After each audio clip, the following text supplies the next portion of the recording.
للأسف جزء من الفوضى الطبية اللي احنا عايشين فيها هو ان كتير قوي من التحاليل لما بتتعمل بتتفسر غلط، سواء من الأطباء غير المتخصصين او حتى من فنيين المعامل في بعض الأحيان او الصيادلة.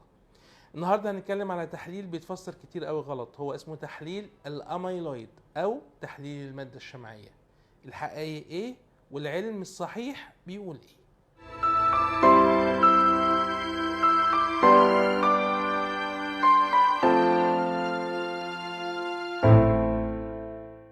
اهلا وسهلا بكم في دمتم سالمين. تحليل الاميلويد او المادة الشمعية هو ببساطة بروتين بيخرج من الكبد لوجود اي التهاب في الجسم، زي السي ار بي اللي كلنا عارفينه وعرفناه في ايام الكورونا، اللي بيعلى مع اي التهاب موجود في الجسم.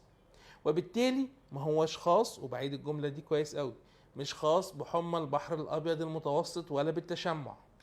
بيعلى مع اي حاجة. اي حاجة يعني ايه؟ عدوى بكتيرية فيروسية طفيليات فطريات. بيعلى لو في امراض تانية خالص غير حمى البحر الابيض المتوسط زي الروماتويد وزي اخواته، او لو لا قدر الله حتى في حاجة تانية ترفع البروتينات دي زي الاورام. وبالتالي هو مش متخصص خالص بحمى البحر الابيض المتوسط. المشكلة جت منين؟ المشكلة جت ان اكبر مشكلة بتحصل للناس اللي عندهم حمى البحر الابيض المتوسط بعد مدة طويلة جدا من المرض، بعد 30 سنة عند سن ال50 وال60 سنة، حاجة اسمها تشمع. والتشمع ده اسمه بالانجليزي اميلويدوزس.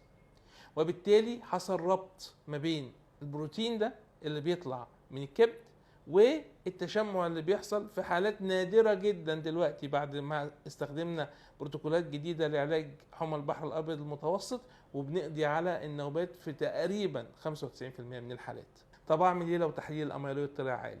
أول حاجة لازم استنى أسبوعين من آخر سخونية للطفل لأي سبب، وأعيده تاني. 2، أروح لدكتور روماتيزم أو أطفال تخصص روماتيزم، لكن مش أي دكتور أطفال عادي ولا أي فني معمل.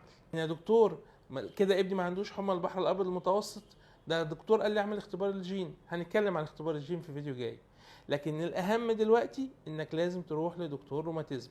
ولازم نرجع نفكر تاني باعراض حمى البحر الابيض المتوسط.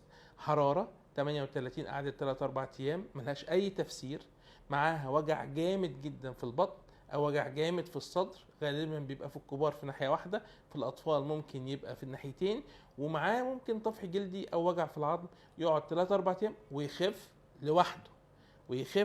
لوحده. او طبعا لو الطفل خد مضاد حيوي. ساعتها لو النوبات دي اتكررت اكتر من 3 مرات نبدا نشك في حمى البحر الابيض المتوسط، ونبدا ندور على تحاليل وجينات. والشيء بالشيء يذكر، التشمع زي ما قلت نادر. وعلى فكره الاميلويد ده كمان بيعلى في حاجات تانية خالص، يعني بيعلى مثلا في الناس اللي بيغسلوا كلى. علشان نبقى فاهمين كويس قوي، لو في طفل بيغسل كلى لا قدر الله يبقى ممكن جدا الاميلويد عنده يبقى عالي. وبالتالي لو تحليل الاميلويد طلع عالي ما تقلقوش وروحوا لدكتور روماتيزم ودمتم سالمين.